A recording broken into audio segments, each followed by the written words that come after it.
नमस्कार, हजुरलाई स्वागत छ होम कुकिङ विथ सृजनामा। आज चाहिँ म व्हाइट पास्ता बनाउन जाँदैछु र सबभन्दा पहिला चाहिँ मैले तातो पानी लिएको छु र थोरै माथिबाट ओइल एड गर्नु होला। ओइलको कारणले चाहिँ यो टाँसिदैन। र अब चाहिँ मैले पास्ता एड गरिदिएको छु तातो पानीमा। तपाईहरुले चाहिँ पास्ता हाल्दाखेरि अथवा म्याक्रोनी हाल्दाखेरि चाहिँ पानी उम्लिसकेपछि मात्र एड गर्नु होला। पानी नउम्लिकन एड नगर्नुस्। पास्ता हालेको चाहिँ 10 मिनेट पछि चाहिँ यो रेडी भइसक्छ र बिचबिचमा चलाइ पनि राख्नु होला, टाँसिन नि सक्छ। बेला बेलामा चलाउनु चेक गर्नु होला। र हाम्रो पास्ता चाहिँ अब रेडी भइसकेको छ अनि म यसको चाहिँ थोरै पानी निकाल्न जाँदै छु। र अरु चाहिँ हजुरले सबै त्यो पानी जति तर्काउनु होला अनि पखाल्नु होला। अर्को कराईमा चाहिँ मैले लिएको छु बटर। हजुरले घी पनि युज गर्न सक्नुहुन्छ, ओइल पनि युज गर्न सक्नुहुन्छ। अब चाहिँ म सस बनाउन जाँदै छु। अनि मैदा,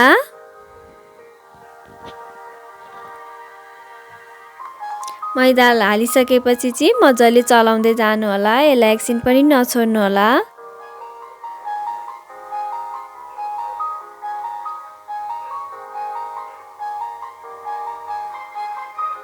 र मैले चाहिँ सिमी लिएको छु, मसिनो पारेर कटिङ गरेर राखेको छ। यो चाहिँ अप्सनल हो, हजुरले युज पनि गर्न सक्नुहुन्छ, युज नगरे नि हुन्छ।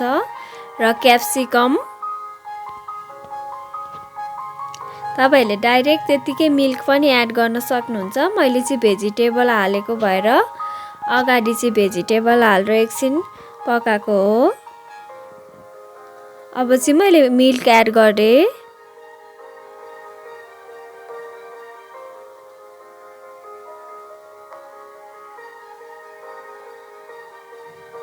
मिल्क हालेपछि चलाउन थालिहाल्नु होला हजुरले।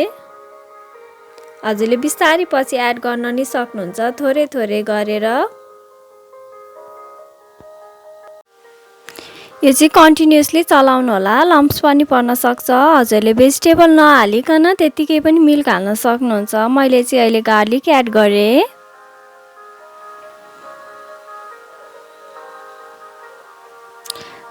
अब चाहिँ म थोरै नुन एड गर्न जाँदै छु।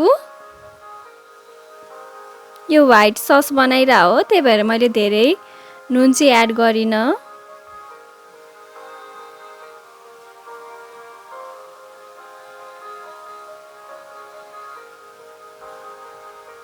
हजुरले यसमा स्वीट कर्न पनि एड गर्न सक्नुहुन्छ। मैले चाहिँ एड गरेको छैन। हजुरले घरमा जे सामान छ त्यो हालेर गर्न सक्नुहुन्छ, बनाउन सक्नुहुन्छ सजिलै। मैले चाहिँ सिजनिङ हाले।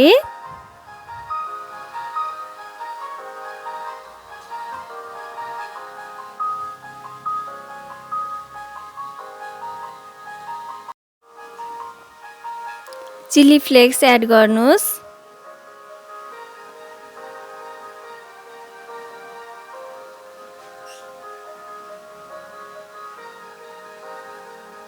अब चाहिँ पास्ता एड गर्दै मैले चाहिँ।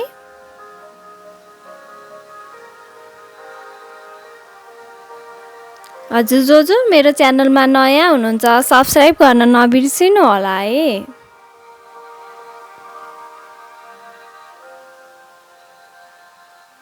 मैले चाहिँ सबै पास्ता राखेकी छुइनँ, थोरै चाहिँ स्टोर गरेर पनि राखेकी छु। हजुरहरूलाई मेरो यो प्रयास कस्तो लाग्यो, मन पर्यो भने लाइक, कमेन्ट, सेयर, सब्स्क्राइब गरिदिनु होला। पास्ता पनि व्हाइट पास्ता पनि रेडी भइसक्यो र मैले चाहिँ माथिबाट ब्ल्याक पेपर र चिली फ्लेक्स छर्केको छु। हजुरलाई मन पर्यो भने लाइक, कमेन्ट, सेयर, सब्स्क्राइब गर्न नबिर्सिनु होला है। म धेरै अझै यस्तो भिडियोहरू ल्याउने छु। हस् त, धन्यवाद।